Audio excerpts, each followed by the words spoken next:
Hello everyone. तो कैसे हैं आप सभी। उम्मीद करता हूं आप सब अच्छे होंगे और अपने जीवन में बेहतर कर रहे होंगे। आज की वीडियो हमारी सॉफ्टवेयर इंजीनियरिंग के चैप्टर नंबर 2 की लास्ट वीडियो है। इस यूनिट का नाम क्या था हमारा, सॉफ्टवेयर डेवलपमेंट लाइफ साइकिल्स। तो हमने यहाँ पर डिफरेंट टाइप्स के मॉडल्स पढ़े थे, जैसे आपका waterfall model, prototype model, evolutionary models. आज हम क्या पढ़ने वाले हैं, आज हम सबसे ज्यादा इंपॉर्टेंट टॉपिक्स पढ़ेंगे, जिसका नाम क्या है हमारा, स्पाइरल मॉडल और एजाइल मेथोडोलॉजी के बारे में। हम यहाँ पर बेसिकली दो कंसेप्ट पढ़ेंगे। सबसे पहले देखते हैं इसके सिलेबस के अंदर हम कौन कौन से टॉपिक्स कवर कर चुके हैं। क्या कोई ऐसा तो नहीं है कोई टॉपिक्स हमारा रह गया हो। तो चलिए देखते हैं। सबसे पहले क्या था हमारा, software and life cycle models. मैंने आपको बताया था एसडीएलसी मॉडल्स में कौन कौन से मॉडल्स हम पढ़ चुके हैं। यहाँ पर हम सबसे पहला टॉपिक था हमारा requirement of life cycle models, यानी कि सबसे पहले हमको पता होना चाहिए कि जब जितने भी लाइफ साइकिल मॉडल्स पढ़ रहे हैं उनकी बेसिक रिक्वायरमेंट्स क्या है। इनकी मैंने आपको बेसिक रिक्वायरमेंट्स बताई थी, जिससे क्या है हम अपने सॉफ्टवेयर को एक प्रॉपर वे में क्या कर सके, मेंटेन कर सके। इसलिए क्या करते हैं, सॉफ्टवेयर डेवलपमेंट लाइफ साइकिल्स के डिफरेंट मॉडल्स का हम यूज करते हैं। यहाँ पर मैंने आपको कौन कौन से मॉडल्स पढ़ाए थे। सबसे पहले मैंने आपको पढ़ाया था क्लासिकल वाटरफॉल मॉडल। क्या पढ़ाया था मैंने आपको, क्लासिकल वाटरफॉल मॉडल पढ़ाया था। इसका एक मैंने वर्जन आपको और पढ़ाया था, क्या, इटरेक्टिव वाटरफॉल मॉडल्स। ठीक है। सेकंड मैंने आपको बताया था प्रोटोटाइपिक मॉडल्स क्या होता है, उसके बारे में मैंने आपको पढ़ाया था। इसके बाद इवोल्यूशनरी मॉडल्स मैं आपको पढ़ा चुका हूं। नेक्स्ट हम क्या देखेंगे, अब जो आज का हमारा टॉपिक है, स्पाइरल मॉडल। क्या है हमारा, स्पाइरल मॉडल। और ये मॉडल आपके एग्जाम पर्पज से भी काफी ज्यादा इंपॉर्टेंट है, तो इस मॉडल्स को आज हम बिल्कुल अच्छे से डिटेल में कवर करेंगे। इसके बाद हम सेकंड टॉपिक्स क्या कवर पढ़ेंगे, इंट्रोडक्शन टू अजाइल मेथोडोलॉजीज। ठीक है, हम अजाइल मेथोडोलॉजी क्या होती है उसके बारे में पढ़ेंगे, और हमारा अजाइल मॉडल्स किसके ऊपर वर्क करता है और कैसे करता है, इसके बारे में आपको बिल्कुल यहाँ पर डिटेल में मैं आपको जानकारी देने वाला हूं। तो चलिए स्टार्ट करते हैं स्पाइरल मॉडल से। तो स्पाइरल मॉडल सबसे पहले क्या है और इसको क्यों लगाना पड़ा, पहले इसके बेसिक थोड़ा सा कंसेप्ट को समझते हैं। सबसे पहले हम क्या लेकर आए थे, वाटरफॉल मॉडल लेकर आए थे, जो हमको बेसिक सिंटैक्स फेजेस बताता था हमारे सॉफ्टवेयर डेवलपमेंट लाइफ साइकिल्स की। कि सबसे पहले आप रिक्वायरमेंट को एनालाइज कीजिए, फिर आप डिजाइनिंग कीजिए, फिर डेवलप कीजिए, फिर टेस्टिंग कीजिए, और फिर जाके क्या कीजिए, उसको मेंटेन कीजिए। तो यहाँ पर क्या होता था, जो हमारा यूजर था उसका इन्वॉल्वमेंट बहुत ही कम रहता था, है ना। कि यदि आपने एक बार यूजर की रिक्वायरमेंट जान ली, आप उसके बाद उसके खुद ही उसकी डिजाइनिंग करते थे, खुद ही डेवलपमेंट वाला था, खुद ही टेस्टिंग वाला काम करते थे। वहां पर आपका यूजर से कोई भी इंटरेक्ट नहीं होता था। फाइनली जब आप मेंटेनेंस वाले के अंदर जाते थे, तब आप यूजर को सॉफ्टवेयर को डिलीवर करते थे। यदि उसके अंदर कोई चेंजेस आता था, तो वहां पर हमें फिर से दोबारा उसके सारी चीजें वहां पर हमें चेंजेस करनी पड़ती थी। इसलिए हमने क्या करा, हमने प्रोटोटाइप मॉडल्स का यूज किया। ठीक है। अब प्रोटोटाइप मॉडल्स के अंदर क्या हुआ, अब हमारा प्रोटोटाइप मॉडल्स के अंदर क्या हुआ, जो हमारा प्रोटोटाइप मॉडल था उसमें सबसे बड़ी कमी क्या थी, हम यदि एक बार यूजर से पूछते थे कि आप हमसे एक बार में नहीं, आप हमसे 10 बार प्रोटोटाइप्स बनवा लीजिए, लेकिन यदि हम एक बार आपने बता दिया कि ये प्रोटोटाइप्स मेरे लिए बिल्कुल ठीक है, उसके बाद जब हम अपने सॉफ्टवेयर को डिजाइन करेंगे तो वहां पर कुछ भी चेंजेस नहीं करने वाले हैं। मान लीजिए आपकी रिक्वायरमेंट जो यूजर थी आपने एक बार बता दिया, उसके हिसाब से आपने प्रोटोटाइप से बना दिया, वो उससे सेटिस्फाइड हो गया, लेकिन उसके अंदर क्या है, उसने रिस्क को ठीक से एनालाइज नहीं किया। वहां पर क्या आने लगा, कुछ इशू आने लगे, और सॉफ्टवेयर जब आपने डिलीवर किया तो उसको पसंद नहीं आया, तो आप उसके लिए एक्सेप्ट नहीं करेंगे, क्योंकि पहले ही आपने कहा था कि आपने क्या किया, उसको डिफरेंट टाइप्स के प्रोटोटाइप मॉडल बनाकर दिखाए। उसको उसकी प्रेफरेंस थी कि उसके वो अच्छे लगे या फिर नहीं, क्योंकि हम प्रोटोटाइप जब तक बनाने गए थे जब तक उसने एक्सेप्ट नहीं किया था। लेकिन जो हमारा क्या है, स्पाइरल मॉडल है, हमारा स्पाइरल मॉडल बेसिकली अगर मैं आपसे कहूं सबसे ज्यादा ध्यान जो रहता है इसके अंदर, हम एक ही चीज का ध्यान रखते हैं, वो क्या है, हमारा रिस्क एनालाइजिंग। ठीक है, यहाँ पर हमारा सबसे बड़ा क्या पॉइंट है, रिस्क एनालाइजिंग। यानी कि जब भी हम अपने प्रोजेक्ट को बनाएंगे तो हमारी सबसे बड़ी मेन टास्क क्या है कि हम अपने रिस्क को एनालाइज करेंगे। ऐसा नहीं है कि जो आपका प्रोजेक्ट आपने ले लिया और आपने उसके ऊपर वर्किंग भी स्टार्ट कर दी, लेकिन जैसे जैसे ये क्या करते लगे, आप अपने प्रोजेक्ट पे वर्क कर रहे हैं, तो वर्क करने पे आपके प्रोजेक्ट की कॉस्ट इतनी ज्यादा हो गई, आपके प्रोजेक्ट की कोई इतनी ज्यादा हो गई जो आपको कस्टमर था उसे एक्सेप्ट ही नहीं कर सकता, या फिर आप किसी एक ऐसी टेक्नोलॉजी के ऊपर काम कर रहे थे जो आप उसे ठीक से मेंटेन नहीं कर पाए। तो ये जितने भी कारण हैं, इन सबको मेंटेन करने के लिए क्या करते हैं, स्पाइरल मॉडल का यूज करते हैं। मेन टास्क मैं आपको बता रहा हूं, जो स्पाइरल मॉडल है उसकी सबसे बड़ी मेन टास्क क्या होती है, आपके रिस्क को एनालाइज करना। ठीक है, रिस्क को एनालाइज करना इसकी सबसे बड़ी क्या है, ये प्रॉब्लम है। ठीक है, तो इसके अंदर क्या करते हैं, वही आपका सेम प्रोसेस रहता है। हम इसमें क्या करते हैं, जो हमारा जो मॉडल्स है इसकी जो फेसेस है किसके रूप में डिफाइन करते हैं, हम उसे स्पाइरल के रूप में डिफाइन करते हैं। ठीक है, मान लीजिए ये क्या है, आपका स्पाइरल मॉडल है, इस तरीके से होगा। यहाँ पर हम क्या करेंगे, सब कुछ स्पाइरल के बीच में करते रहेंगे। ये क्या है, ये क्या रहते हैं, इसी को क्या बोलते हैं, हम अपना स्पाइरल बोलते हैं। ठीक है, अब क्या करते हैं, जो हमारा स्पाइरल मॉडल होता है ना, बेसिकली हम अपने स्पाइरल मॉडल क्या है, 4 कैटेगरी में डिवाइड कर देते हैं। सबसे पहली कैटेगरी, जिसको जैसे आपने सुना होगा ना, मैथमेटिक्स के अंदर ही पढ़ते हैं, क्वाड्रेट। क्वाड्रेट आपसे पढ़े होंगे, ये क्या आपका फर्स्ट क्वाड्रेट, ये क्या है सेकंड क्वाड्रेट, ये क्या आपका थर्ड क्वाड्रेट, और ये क्या है आपका फोर क्वाड्रेट। इसी तरीके से हम अपने स्पाइरल मॉडल्स को फोर क्वाड्रेट के अंदर डिवाइड कर देते हैं। सबसे पहला क्वाड्रेट जो आपका सबसे पहला क्वाड्रेट होता है, इसके अंदर क्या करते हैं, यूजर की रिक्वायरमेंट्स को जानते हैं और उनको एनालाइज करते हैं। सबसे पहले फेज के अंदर क्या करते हैं, जो हमारा फर्स्ट क्वाड्रेंट है, इसके अंदर क्या करते हैं, हम यूजर की रिक्वायरमेंट्स को जानते हैं कि एक्चुअल में यूजर हमसे चाहता क्या। इसके बाद उसकी रिक्वायरमेंट के बेस पे हमारा सेकंड क्वाड्रेंट वर्क करता है, जहां पर हम क्या करते हैं, जहां पर हमारा मेन टास्क जो रहता है, हम रिक्वायरमेंट्स तो पहचान ली, अब हम क्या करेंगे, यहाँ पर जो रिक्वायरमेंट्स है उसको एनालाइज करेंगे। यानी कि यहाँ पर क्या करेंगे, हम यहाँ पर रिस्क एनालाइज करते हैं। ठीक है, जो यूजर की रिक्वायरमेंट्स हैं उसके बेस पे हम देखेंगे क्या हम इस सॉफ्टवेयर को डेवलप कर सकते हैं, क्या यूजर जिस टेक्नोलॉजी का यूज कराना चाहता है सॉफ्टवेयर के अंदर, क्या हम उसे ठीक से इंप्लीमेंट कर सकते हैं। कहीं ऐसा तो नहीं है कि जब हम अपने सॉफ्टवेयर को डेवलप करने लगे उसकी कॉस्ट इतनी ज्यादा हो जाए कि आपका यूजर एक्सेप्ट ना कर पाए। इन सब चीजों का यहाँ पर ध्यान रखा गया था। जो हमारी थर्ड फेज आती है, जो हमारी थर्ड फेज ये क्या रहेगी, आपकी थर्ड रहेगी, और ये क्या रहेगी, आपकी फोर्थ फेज रहेगी। ठीक है, जो आपकी थर्ड फेज रहेगी, यहां पर हम क्या करते हैं, डेवलपमेंट का काम करते हैं। यहाँ पर क्या करते हैं, हम डेवलपमेंट का काम करते हैं, यानी कि जितने भी आपके प्रोटोटाइप्स वगैरह बनाए जाएंगे, जितने आपके प्रोटोटाइप्स हो गए, आपका टेस्टिंग होगी, डिफरेंट टाइप्स की मैं टेस्टिंग बता रखी है आपको, जैसे white box testing, black box testing, unit testing, integration testing, जितने भी टाइप के आपको टेस्टिंग और डेवलपमेंट सारा काम करना होगा, आप कहां पर करेंगे, अपने थर्ड क्वाड्रेंट के अंदर करेंगे। जो आपका फोर्थ क्वाड्रेंट है, जो आपका फोर्थ क्वाड्रेंट है, हम क्या करेंगे, आप अपने सॉफ्टवेयर को चेक कराएंगे यूजर को। यूजर सॉफ्टवेयर को देखेगा, अगर सॉफ्टवेयर को देखने के बाद उसे उसमें कुछ कमियां लगती हैं, उसे यदि उसमें कुछ कमियां लगती हैं, तो हम क्या करेंगे, फिर से उसको एक दूसरे से किसमें चले जाएंगे, स्पाइरल में चले जाएंगे। ठीक है, आपको समझ में आया। अब इसके डेफिनेशन वाले पार्ट के ऊपर चलते हैं। ठीक है, इसका डेफिनेशन देखते हैं। The spiral model is a process of software development. ये भी क्या है, आपका सॉफ्टवेयर डेवलपमेंट का एक प्रोसेस है, in which software is developed gradually. इसमें क्या, हम सॉफ्टवेयर को क्या है, ग्रेजुअली क्या है, डेवलप करते रहते हैं। It is called spiral because in it one move forward bye repeating the same step again and again. हम इसे स्पाइरल इसलिए कहते हैं, इसके अंदर क्या लिखा, हम इसे स्पाइरल इसलिए कहते हैं क्योंकि यदि मान लीजिए कि मैंने अपने सॉफ्टवेयर जो डेवलप किया, यहां से स्टार्ट किया और उसका एक प्रोसेस मेरा यहाँ पर कंप्लीट हो गया। ठीक है, अब जैसे ही कंप्लीट हो गया, मैं क्या चला जाऊंगा, इसको दूसरे से किस में चला जाऊंगा, स्पाइरल में चला जाऊंगा। ये कंप्लीट हो जाएगा, इसके बाद में क्या होगा, इसे मैं नेक्स्ट वाले स्पाइरल के अंदर चला जाऊंगा। इस तरीके से क्या है, ये आपका स्पाइरल में बीच में बनता ही चला जाता है। In this model, the software is not completed all at once, but is developed gradually in a pieces. यहाँ पर जो हम सॉफ्टवेयर बनाते हैं, ऐसा नहीं है कि आपने एक स्पाइरल कंप्लीट किया और आपका सॉफ्टवेयर बन गया और आपने डिलीवर कर दिया, नहीं। आप उसको बार बार स्पाइरल के अंदर लेते जाएंगे, यानी कि बार बार क्या करेंगे, आप अपने सॉफ्टवेयर को डेवलप करते रहेंगे। कब तक, जब तक आपके यूजर की रिक्वायरमेंट्स कंप्लीटली फिल नहीं हो जाती हैं। जब आपके यूजर की रिक्वायरमेंट्स फिल हो जाएंगे, तो आप अपने स्पाइरल को वहां पर रोक देंगे। In each iteration a part of the software is created. प्रत्येक जितने भी क्या है इटरेशन है, मान लीजिए कि आपकी इटरेशन नंबर 1 है, या आपकी इटरेशन नंबर 2 है, या आपकी इटरेशन नंबर 3 है। हर पार्ट्स के अंदर, हर इटरेशन में क्या है, हम सॉफ्टवेयर का एक पार्ट को डेवलप करते हैं and then improve by the taking feedback from the user. जैसे हम उसको डेवलप कर लेते हैं, डेवलप करने के बाद क्या है, हम यूजर से चेक कराते हैं क्या आप इस डिजाइन से सेटिस्फाइड हैं या फिर नहीं। ठीक है, यदि वो सेटिस्फाइड होता है तो हम क्या करते हैं, उसे अगले वाले फेज के अंदर नहीं जाते हैं, यानी कि उसको वही वाला वर्जन प्रोवाइड कराते हैं। यदि वो सेटिस्फाइड नहीं होता है तो हम ये क्या करते हैं, फिर से इन 4 फेज को फिर से कंटिन्यू करते हैं।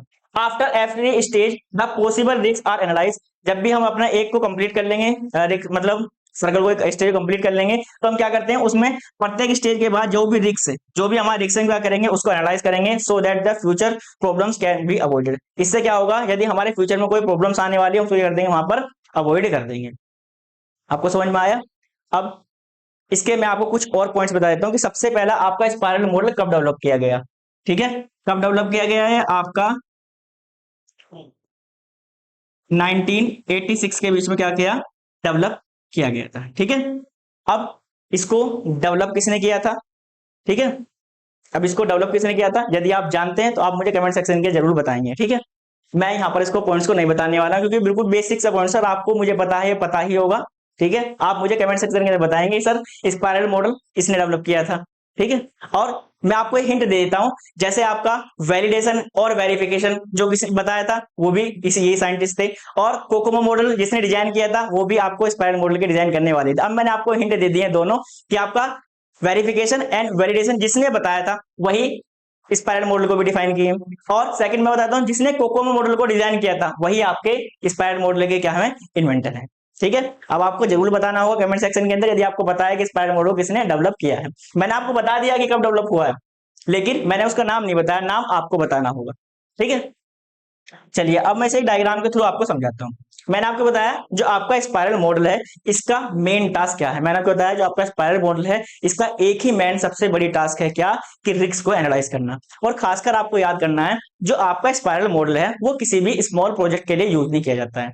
हम इन जो स्पाइरल मॉडल है इस अप्रोच को वहां पर लगाते हैं जहां पर क्या है हमारा प्रोजेक्ट का साइज काफी ज्यादा बड़ा होता है। फॉर एग्जाम्पल आपका इसरो का कोई प्रोजेक्ट है, ठीक है, मान लीजिए आपका इसरो किसी प्रोजेक्ट के ऊपर काम कर रहा है, अगर वो अपने रिस्क को ठीक से एनालाइज नहीं करेगा तो जब वो फाइनल फेज के अंदर जाएगा, अगर फाइनल फेज में जाने के बाद उसका प्रोजेक्ट फेल हो जाता है तो वहां पर तो बहुत ज्यादा एक्सपेंसिव बढ़ जाएंगे। मान लो ऐसे तो है नहीं कि इसरो वाले प्रोजेक्ट ऐसा है कि 2-4 हजार रुपए बनता है, वो तो करोड़ों रुपए बनते हैं। ठीक है, अगर वहां पर जाकर आपने अपने रिस्क को ठीक से एनालाइज नहीं किया तो आपका प्रोजेक्ट क्या हो जाएगा, फेल हो जाएगा। तो इसलिए स्पाइरल मॉडल का हम वहां पर यूज करते हैं जहां पर हमारा बहुत ज्यादा इंपॉर्टेंट है। मैंने आपको बताया जो स्पाइरल मॉडल है हम क्या करते हैं उसे 4 क्वाड्रेंट के अंदर डिवाइड कर देते हैं। पहला वाला क्वाड्रेंट क्या रहता है हमारा प्लानिंग का, क्या रहता है हमारा पहला वाला क्या रहता है प्लानिंग का, यानी कि यहाँ पर हम प्लानिंग करेंगे कि हम किस टाइप का सॉफ्टवेयर बनाना चाहते हैं। ठीक है, यानी कि यूजर की जितनी भी रिक्वायरमेंट्स है यहाँ पर हम सबको रख लेंगे। ठीक है, यानी कि आपका प्रोजेक्ट किस लिए बनाया जा रहा है, क्या उसका पर्पस है, कितने दिन में बनेगा, यूजर क्या रिक्वायरमेंट्स है, जितने भी आप सब कुछ इस वाले फेज के अंदर कर लेंगे। तो ये क्या है हमारा फर्स्ट क्वाड्रेंट है, ये क्या है हमारा फर्स्ट क्वाड्रेंट है। किसी स्टूडेंट को तो कभी कभी ये भी नहीं पता होता कि सर इसे स्टार्ट कहां से करेंगे, यहां से यहां से यहां से, तो आपको हमेशा प्लान वाली स्टेज से स्टार्ट करना है। इसके बाद हम जाते हैं सेकंड स्टेज के अंदर, इसके बाद हम कहा जाते हैं सेकंड स्टेज के अंदर। अब यहाँ पर क्या करते हैं हम जो हमने प्लानिंग की है उसके बेस पर क्या क्या रिस्क हो सकते हैं उसको एनालाइज करेंगे। मैंने आपको बताया कहीं ऐसा तो नहीं है कि आप जिस टेक्नोलॉजी के ऊपर वर्क करना चाहते हैं उस टेक्नोलॉजी में बाद में आप काम ही ना कर पाए, यानी कुछ आपको उसको ठीक से इंप्लीमेंटिंग करना ना है, या फिर ऐसा हो कि जो आपके प्रोजेक्ट था, जो आपके कस्टमर का बजट था उससे प्रोजेक्ट आपका काफी ज्यादा ऊपर चला जाए, यानी कि या तो आपका ही दिवाला निकल जाएगा क्योंकि आप इतने प्रोजेक्ट बना देंगे इतने हाई कॉस्ट का, तो जो आपका यूजर उसे एक्सेप्ट ही नहीं करेगा। इसकी रिस्पॉन्सिबिलिटी किसकी है, आपकी है, क्योंकि आपने प्रोजेक्ट को डेवलप करने से पहले एक बार भी सोचा कि इसके कौन कौन से रिस्क हो सकते हैं। यदि आप पहले से ही रिस्क एनालाइज कर लेते तो आपको पता लग जाता कि एग्जैक्टली मुझे इस सॉफ्टवेयर को बनाने के लिए इतनी कॉस्ट लगने वाली है। तो इसलिए रिस्क मैनेजमेंट बहुत ज्यादा जरूरी है। थर्ड फेज में हम क्या करते हैं, मैंने आपको बताया ये क्या थर्ड फेज कह दीजिए या फिर थर्ड इसको क्वाड्रेट कह दीजिए। यहाँ पर क्या है आपका जितना भी डेवलपमेंट वाला काम है, जितना भी आपका डेवलपमेंट वाला काम है वो सब इसी फेज के अंदर होगा। मान लीजिए आपको डिजाइनिंग करनी है, जो भी आपने एसआरएस बनाया उसके बेस पे क्या करेंगे आप सॉफ्टवेयर की पहले डिजाइनिंग करेंगे। अब डिजाइनिंग करने के बाद उसकी कोडिंग करेंगे, कोडिंग करने के बाद उसकी टेस्टिंग करेंगे, टेस्टिंग करने के बाद उसको इंप्लीमेंट करेंगे। ये सारी फेजेस किसके अंदर होंगे, आपकी थर्ड क्वाड्रेट के अंदर होंगी। आपको समझ में आया कि इसके मैंने आपको थर्ड बता दिए हैं। पहला आपको प्लानिंग, सबसे पहले तो आपको प्लानिंग कर लेने की एक्चुअल में आपको सॉफ्टवेयर किस बेस के ऊपर बनाना है, क्या उसका पर्पस है। सेकंड जो आप सॉफ्टवेयर बनाना चाहते हैं उसके अंदर क्या क्या रिस्क हो सकते हैं सब आप उसको एनालाइज कर लेंगे। एनालाइज करने के बाद क्या करेंगे आप डेवलपमेंट वाले फेज के अंदर जाएंगे। जब आप डेवलपमेंट वाले फेज को कंप्लीट कर लेंगे तब किसमें जाएंगे, इवैल्यूएट में जाएंगे। किसमें, इवैल्यूएशन में जाएंगे, यानी कि इवैल्यूएट करेंगे जो आपने सॉफ्टवेयर बनाया है, जो आपने सॉफ्टवेयर बनाया है। क्योंकि आपको याद रखना है जो आपका स्पाइरल मॉडल है, जो आपका स्पाइरल मॉडल है उसके अंदर जो आपका कस्टमर है या फिर यूजर है वो लगातार ही कंटिन्यू क्या है आपके टच में रहता है। जब आप यहाँ पर उसको इवैल्यूएशन के लिए देंगे तो आप उससे पूछेंगे, आप अपने कस्टमर से पूछेंगे क्या आप इस वर्जन से या फिर जो आपका मॉडल से आपने बना के दिया क्या आप उससे सेटिस्फाइड हैं या फिर नहीं। अगर वो सेटिस्फाइड है तो आप इससे आगे यानी कि एक स्टेप्स के अंदर क्या कर देंगे आप इसे कंप्लीट कर देंगे। इसके बाद इसे नेक्स्ट स्टेज के अंदर नहीं लेके जाएंगे। मान लीजिए वो इसके अंदर कहता है कि हाँ हाँ यहाँ तक तो ठीक है लेकिन इसके अंदर थोड़े से ये चेंजेस और जाने चाहिए, तो आप कहेंगे ठीक है कोई बात नहीं, आप इन फोर्स प्रोसेस को फिर से अप्लाई करेंगे, इन्हीं फोर्स प्रोसेस को आप फिर से अप्लाई करेंगे। कैसे, मान लीजिए जो आपका यूजर का रिक्वायरमेंट्स है आप फिर से क्या करेंगे उसकी प्लानिंग करेंगे। अच्छे इस बार यूजर की रिक्वायरमेंट्स है, ऐसा तो नहीं है कि ये वाली रिक्वायरमेंट्स यदि हम यहाँ पर चेंजेस करते हैं तो हमारे पहले वाले सॉफ्टवेयर जो हमने बना रखा है उसके अंदर कुछ चेंजेस आ जाएंगे। इस चीज को आप यहाँ पर प्लानिंग करेंगे। इसके बाद देखेंगे क्या यूजर जो रिक्वायरमेंट चाहता है चेंजेस कराना, यदि चेंजेस करने पर ऐसा तो नहीं वहां पर कुछ रिस्क आ जाएगा, यदि रिस्क आ जाएगा तो हम उसे एनालाइज करेंगे। ठीक है, उसके बाद फिर से करेंगे अपने सॉफ्टवेयर को फिर से डेवलप करेंगे, डेवलप करने के बाद फिर से इवैल्यूएट करेंगे। जब इवैल्यूएट करेंगे फिर से आप अपने कस्टमर से पूछेंगे क्या सर इस बार आप सेटिस्फाइड हैं। यदि आप सेटिस्फाइड हैं तो आप अपने स्पाइरल को यहीं पर रोक देंगे। ठीक है, अदरवाइज आप क्या करेंगे फिर से इस तरीके से इसको फिर से एक नेक्स्ट स्पाइरल के अंदर आप इसको ले जाएंगे। तो आप देखिए जैसे जैसे जैसे जैसे आपके स्पाइरल की रेडियस जैसे जैसे क्या है आपकी रेडियस जैसे जैसे आपकी रेडियस बढ़ती जा रही है, इसका मतलब आपको ये भी तो पता होगा जैसे जैसे रेडियस बढ़ेगी वैसे क्या बढ़ेगी आपकी कॉस्ट भी तो बढ़ेगी, वैसे ही आपकी क्या बढ़ेगी कॉस्ट, कॉस्ट भी तो बढ़ती जाएगी। सर ऐसे कैसे होगा, मान लीजिए भाई आपने एक बार ही मॉडल्स को पहले बनाया, उसके रिक्वायरमेंट्स भी जान ली, डेवलप भी कर लिया और इवैल्यूएट भी कर दिया, आपका पहली बार में पसंद आ गया। अब जब आप इन चारों फेजों के ऊपर दोबारा से काम करोगे, जब आप इन्हीं 4 फेजेस के ऊपर आप दोबारा से काम करोगे, तो आपकी जो टीम है वो भी तो टाइम लेगी ना काम करने के लिए। अब जब आप काम लेगी, जब आप उसे काम कराएंगे तो आप उसे पेमेंट भी तो देंगे। अब जब जैसे जैसे मान लीजिए आपने इसके अंदर स्पाइरल इतने सारे बना दिए, आपने 4 से 5 स्पाइरल बना दिए, तो इसका मतलब क्या है, वहां पर कॉस्ट भी तो आपकी बढ़ती जा रही है, क्योंकि हर बार जो आपकी टीम है उसको 4 स्टेज के अंदर जाना पड़ेगा। आपकी प्लानिंग वाली टीम अलग होगी, ठीक है, रिस्क एनालाइज करने वाली टीम अलग होगी, डेवलपमेंट अलग अलग होगी, तो यहाँ पर इनका भी तो पे आपको करना पड़ेगा। तो आपको याद करना है, जैसे जैसे जैसे जैसे हमारे स्पाइरल की क्या है, रेडियस बढ़ती जाएगी, रेडियस मतलब त्रिज्या, ठीक है, जैसे जैसे क्या होगा, रेडियस बढ़ती जाएगी, वैसे वैसे क्या होगा, इसमें आपकी कॉस्ट भी बढ़ती चली जाएगी, ठीक है। सबसे ज्यादा मैंने आपको बताया, सबसे ज्यादा इसका मेन टास्क क्या है, इसका मेन टास्क यही है, क्या करता है, ये आपको रिस्क को एनालाइज करके देता है। कहां पर यूज करेंगे इसको, कहां पर यूज करेंगे, जहां पर आपको किसी भी लार्ज प्रोजेक्ट के ऊपर वर्क करना होगा, वहां पर आप स्पाइरल मॉडल का यूज करेंगे, ठीक है। अब इसके कुछ एडवांटेज और डिसएडवांटेज वाले पॉइंट्स देखते हैं। सबसे पहला point advantage, support risk handling. मैंने आपको बताया सबसे ज्यादा किसको सपोर्ट करता है, आपके रिस्क को हैंडल करने के लिए सपोर्ट करता है। दूसरा पॉइंट जो मैंने आपको बताया एग्जैक्टली लिखा हुआ है, best suited for large project, यानी कि ये किसके लिए ज्यादा सही है, लार्ज प्रोजेक्ट के लिए सही है। अब ऐसा नहीं है कि आप छोटा मोटा सा कोई प्रोजेक्ट सॉफ्टवेयर बनाना चाहते हैं, आप वहां पर स्पाइरल मॉडल लगवा रहे हैं, उसकी वहां पर आपको कोई भी जरूरत नहीं है, ठीक है। नेक्स्ट है हमारा फ्लेक्सिबिलिटी इन रिक्वायरमेंट्स, जो आपकी रिक्वायरमेंट्स है उनके अंदर फ्लेक्सिबिलिटी रहती है। क्यों रहती है, हम जब एक फेज को कंप्लीट कर लेते हैं, यानी एक स्पाइरल को कंप्लीट कर लेते हैं, मान लीजिए ये मेरा कुछ स्पाइरल है, यहां से मैंने स्टार्ट किया, यहां से स्टार्ट करने के बाद मैंने क्या किया, यहां तक मेरी फर्स्ट स्पाइरल कंप्लीट हो गई। फर्स्ट स्पाइरल कंप्लीट होने के बाद मैं यहाँ पर क्या करता था, इवैल्यूएट करता था। जब मैंने इवैल्यूएट करना शुरू किया, तो मान लीजिए यूजर ने मुझे कुछ और चेंजेस करने के लिए बता दिया, ठीक है, तो यहाँ पर मैंने अपनी रिक्वायरमेंट्स के अंदर फिर से चेंज कर लिया। जब फिर से चेंज कर दिया, तो फिर से मैं सारे फेज को फिर से अप्लाई करूंगा। तो यहाँ पर क्या है, हम अपनी रिक्वायरमेंट के अंदर फ्लेक्सिबिलिटी रहती है, मतलब यूजर की रिक्वायरमेंट्स के बेस पर उसको चीजें को चेंजेस करते रहते हैं। क्यों करते रहते हैं, मैंने आपको बताया, क्योंकि यहाँ पर यूजर का इन्वॉल्वमेंट आपके प्रोजेक्ट डेवलपमेंट के साथ साथ ही रहता है। कस्टमर सेटिस्फेक्शन, कस्टमर तो ज्यादा सेटिस्फाइड है ही, क्योंकि जैसे जैसे उसकी नीड है उसके बेस पर उसको सॉफ्टवेयर चेंज करके दे रहे हैं, ठीक है। नॉन एज मेटा मॉडल्स, ठीक है, मेटा मॉडल्स भी से कहते हैं। अब इसे मेटा मॉडल क्यों कहते हैं, सबसे बड़ा पॉइंट तो यही है इसके लिए कि इसको मेटा मॉडल्स आप कैसे कह सकते हैं। मान लीजिए मैंने आपको बताया, ये क्या है, आपके एक या फिर दो, मान लीजिए दो से ज्यादा मॉडल्स का भी इसके अंदर क्या है, हम कंबाइनली यूज करते हैं। मान लीजिए आपका वाटरफॉल मॉडल क्या था, रिक्वायरमेंट्स को एनालाइज कीजिए, डिजाइनिंग कीजिए, डेवलपमेंट कीजिए, टेस्टिंग कीजिए और मेंटेनेंस में चले जाइए। ये काम तो इसमें भी होता है, इसका मतलब ये वाटरफॉल मॉडल का भी यूज कर रहा है। यदि मैं आपसे करूं प्रोटोटाइप्स मॉडल, तो यहाँ पर हम प्रोटोटाइप्स तो बना के देते हैं, देखिए यहाँ पर लिखा भी है, यहाँ पर हमारे प्रोटोटाइप्स लिखे हुए भी हैं। ये क्या हमारा प्रोटोटाइप्स 1 है, ऐसे प्रोटोटाइप्स हम 2 बनाएंगे, ऐसे 3 बनाएंगे। हम प्रोटोटाइप्स तो बना के दे रहे हैं, प्रोटोटाइप्स बनाते हैं, उसके बेस पर क्या करते हैं, पूरा कोडिंग कर लेते हैं, उसके बाद उसको दिखाते हैं, सेटिस्फाइड होता है, ठीक है, वरना नेक्स्ट प्रोटोटाइप्स बनाते हैं, है ना। तो इसका मतलब क्या है, ये आपका इवोल्यूशनरी मॉडल को भी सपोर्ट करता है, वाटरफॉल मॉडल को भी सपोर्ट करता है और आपके प्रोटोटाइप्स मॉडल को भी सपोर्ट करता है। तो इसलिए ये कैसा है, आपका मेटा मॉडल है। इसलिए क्यों है आपका ये मेटा मॉडल से, मेटा मॉडल्स क्यों है, क्योंकि ये एक से ज्यादा मॉडल्स का अपने अंदर यूज करता है। इसलिए आपको स्पाइरल मॉडल किस नाम से जानते हैं, आप मेटा मॉडल के नाम से भी जानते हैं। अब आई होप को समझ में आ गए होंगे सारे एडवांटेज के पॉइंट्स। अब देखते हैं डिसएडवांटेज, ठीक है। सबसे पहला, more complex than the other SDLs models. भाई ये कॉम्प्लेक्स क्यों है, क्योंकि क्या है, इसके अंदर जैसे जैसे स्पाइरल आपके बढ़ते जाएंगे, वैसे वैसे आपका मॉडल क्या हो जाएगा, कॉम्प्लेक्स होता चला जाएगा। जैसे आपका वाटरफॉल मॉडल है, एक बार आप यूजर की रिक्वायरमेंट्स लेते हैं, उसके बाद क्या करते हैं, उसका एनालाइज करते हैं, फिर डिजाइनिंग करते हैं, फिर टेस्टिंग डेवलपमेंट करते हैं, फिर टेस्टिंग करते हैं और लास्ट में प्रोडक्ट को डिलीवर कर देते हैं। लेकिन यहाँ पर तो ऐसा है ही नहीं। यहाँ पर तो क्या है, आप हर बार बनाएंगे, चारों क्वाड्रेंट को कंप्लीट करेंगे, फिर से यूजर से रिक्वायरमेंट्स पूछेंगे, फिर आप दूसरे स्पाइरल बनाएंगे, फिर से रिक्वायरमेंट पूछेंगे। यदि वहां पर कोई चेंजेस है तो आप चेंजेस करेंगे, अदरवाइज आपको छोड़ देंगे। तो क्या है, ये कॉम्प्लेक्स है अदर मॉडल्स की, क्योंकि यहाँ पर क्या है, बार बार स्पाइरल बनाते जाते हैं, कब तक, जब तक हम अपने रिस्क को ठीक से एनालाइज ना कर लें, ठीक है। इसके बाद not suitable for small project as it expensive, ये क्या है, काफी ज्यादा एक्सपेंसिव होगा, तो इसलिए छोटे प्रोजेक्ट के लिए सुटेबल नहीं है।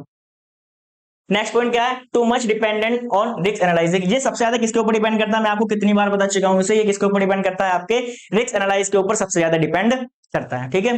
Difficult in a time management, ये क्या है, टाइम मैनेजमेंट में काफी ज्यादा डिफिकल्ट है, क्योंकि आप इसमें एग्जैक्ट टाइम नहीं बता सकते कि आपको प्रोजेक्ट को डेवलप करने के लिए इतना समय लगेगा।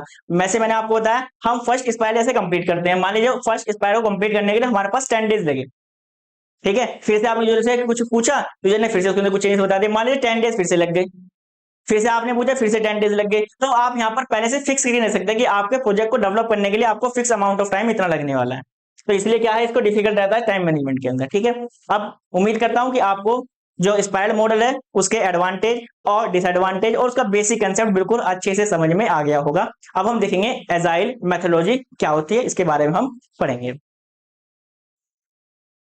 ठीक है, अजाइल मेथोडोलॉजी मैं आपको बता दूं, यदि आपसे कोई पूछे, यदि आपसे इस समय कोई पूछता है कि सबसे ज्यादा लेटेस्ट एसडीएलसी मॉडल कौन सा है, यदि आपसे कोई पूछता है कि सबसे ज्यादा लेटेस्ट एसडीएलसी मॉडल कौन सा है, तो आप बताएंगे क्या, आपका एजाइल मॉडल। क्या बताएंगे आप?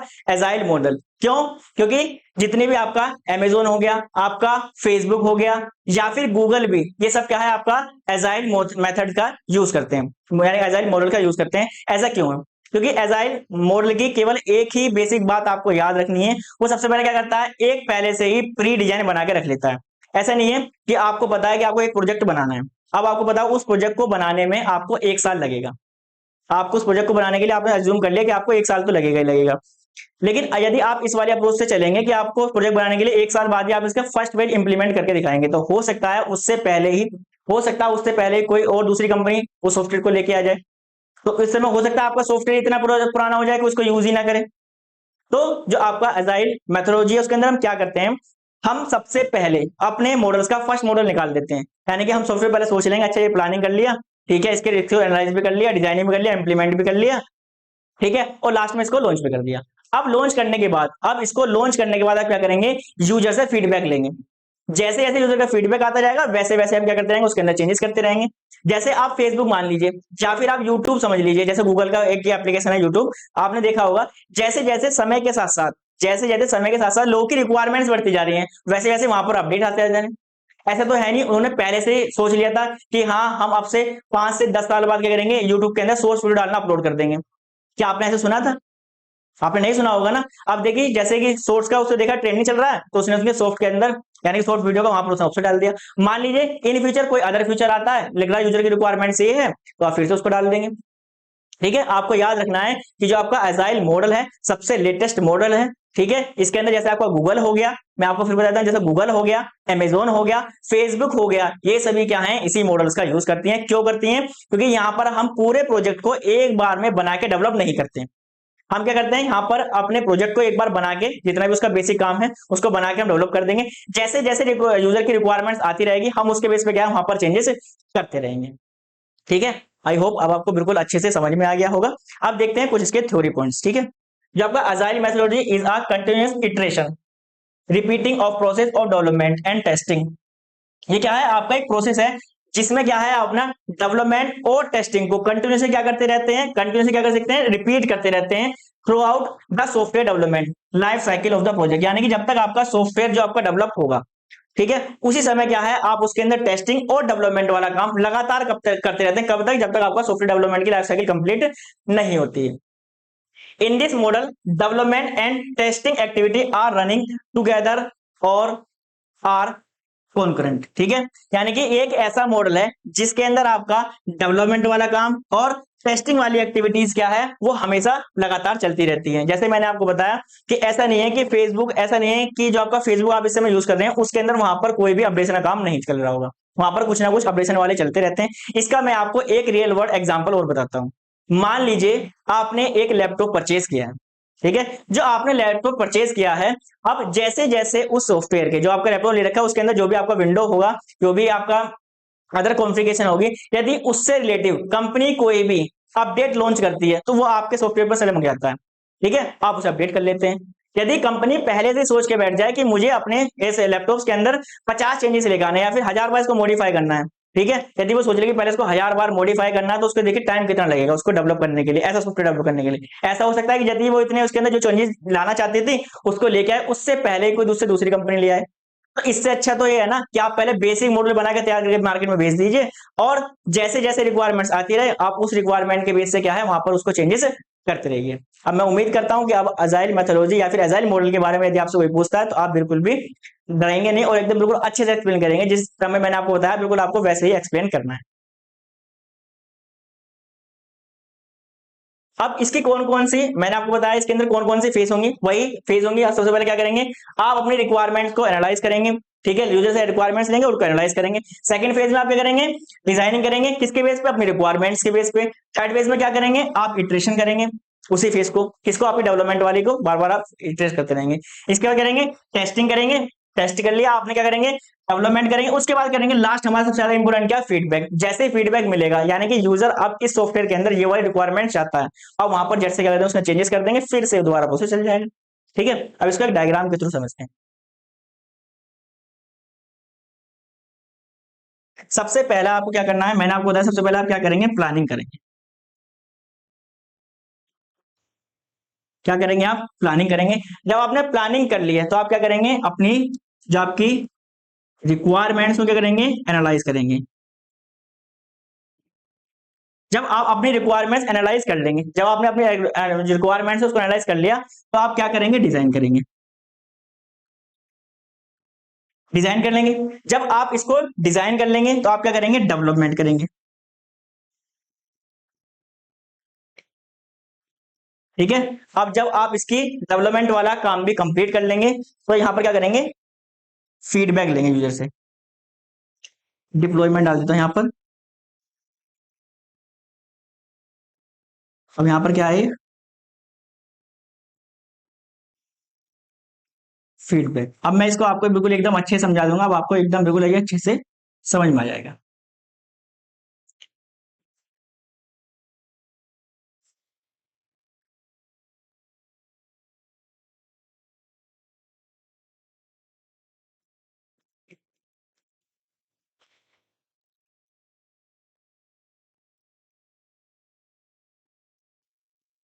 ये क्या होंगे, यहाँ पर मल्टीपल इटरेशन होंगे इसी प्रोसेस की। ठीक है, अब इसको कैसे लिंक करेंगे, मान लीजिए यूजर ने कोई रिक्वायरमेंट्स दी।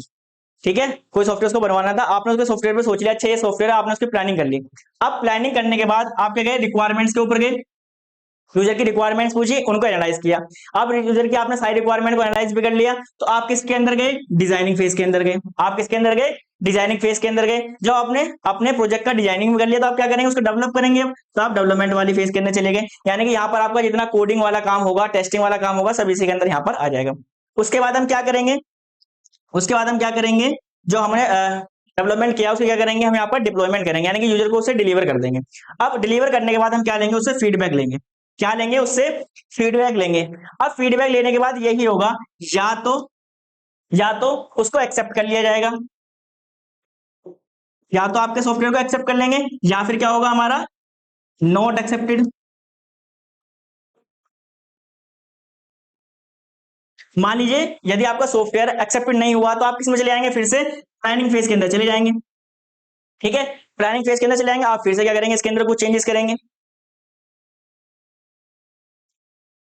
ठीक है, सबसे पहला काम मैंने आपको बताया, इसके अंदर सबसे पहला क्या है कि हम पहले इसका बेसिक मॉडल बना के तैयार कर देंगे। तो ये क्या हमारा बेसिक मॉडल है, हमने प्लानिंग की अपने प्रोजेक्ट की, रिक्वायरमेंट एनालाइज की, डिजाइन किया, डेवलपमेंट किया और डिप्लॉयमेंट कर दिया। अब हमने क्या किया है, यूजर से फीडबैक लिया, यूजर से फीडबैक लिया।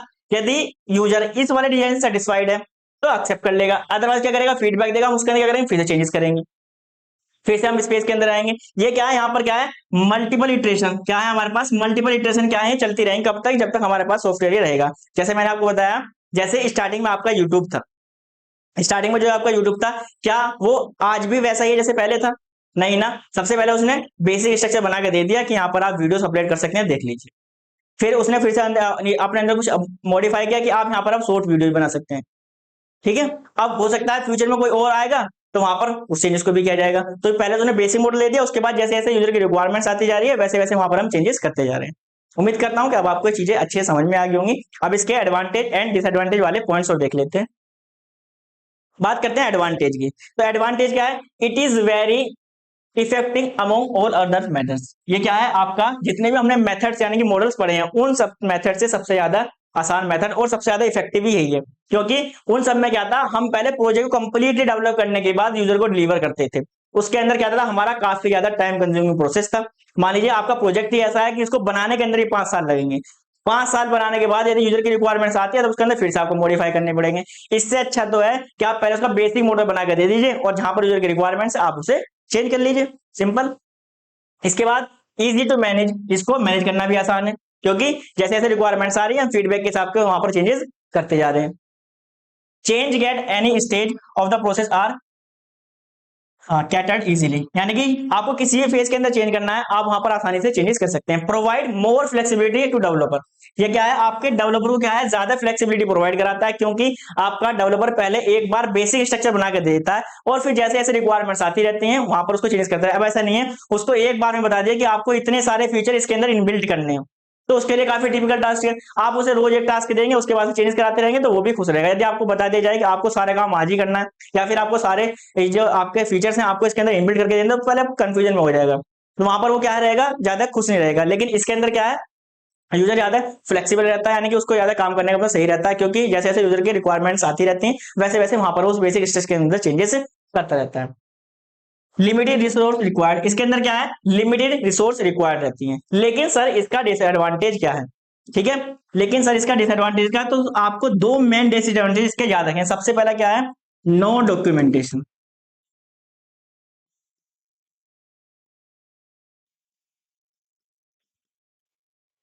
ये क्या है, आपके डिसएडवांटेज। सबसे पहला क्या है कि जब आप स्पाइरल सॉरी अजाइल मॉडल के ऊपर हम काम करते हैं, तो वहां पर हम कोई भी एसआरएस को डिजाइन ही नहीं करते हैं। मान लीजिए आपको एसआरएस को डिजाइन करने के अंदर ही 20 दिन का टाइम लग रहा है, इससे अच्छा है ना आप 20 दिन अपने प्रोजेक्ट पे काम कीजिए। तो वहां पर क्या है, ये इसके क्या है, डिसएडवांटेज है, क्या है, यहाँ पर कोई भी डॉक्यूमेंटेशन नहीं की जाती है। मान लीजिए यदि कोई अचानक से आके पूछ लेता है कि आपके सॉफ्टवेयर का पर्पस वगैरह क्या है, कि आपकी कोई डिटेलिंग वहां पर कंसेप्ट बना हुआ है, तो वहां पर ऐसा आपको वहां पर कुछ भी नहीं मिलने वाला। ये क्या है इसका डिसएडवांटेज। दूसरा डिसएडवांटेज क्या है इसका,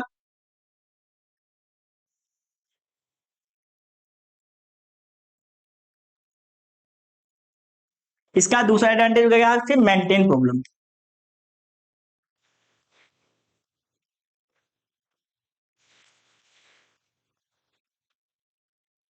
मान लीजिए यूजर की रिक्वायरमेंट बार बार बढ़ती जा रही है, बार बार हमने सॉफ्टवेयर के अंदर चेंजेस करते जा रहे हैं, ठीक है, तो यहाँ पर क्या है, उसको सॉफ्टवेयर को मेंटेन करना काफी हमारे लिए डिफिकल्ट टास्क हो जाएगा।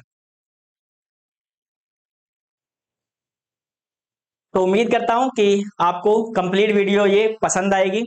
आपको मैंने यहाँ पर दो मॉडल्स कराए हैं। पहला आपका स्पाइरल मॉडल क्या है, मैंने आपको बताया स्पाइरल मॉडल जो होता है उसको 4 क्वाड्रेंट के अंदर डिवाइड कर देंगे, और वहां पर जितने भी आपके फेजेस हैं, ये यानी 4 जो आपके क्वाड्रेंट हैं, इनकी हर क्वाड्रेंट कंप्लीट से एक क्वाड्रेंट से किसी दूसरे क्वाड्रेंट में जब भी हम जाएंगे, सबसे पहले क्या करेंगे, वहां पर रिस्क को एनालाइज करेंगे। कहां पर यूज करेंगे, जहां पर आपको लार्ज प्रोजेक्ट को डेवलप करना होगा।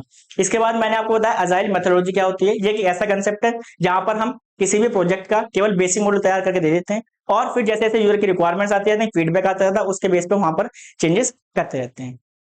यदि आप हमारे चैनल पर नए हैं और आपने अभी तक चैनल को सब्सक्राइब नहीं किया, तो जल्दी सब्सक्राइब कर लीजिए, क्योंकि यहाँ पर आपको सभी सब्जेक्ट ऑलमोस्ट पढ़ाए जा रहे हैं, चाहे आप 5th सेम से हो, चाहे आप 3rd सेम से हो, ठीक है।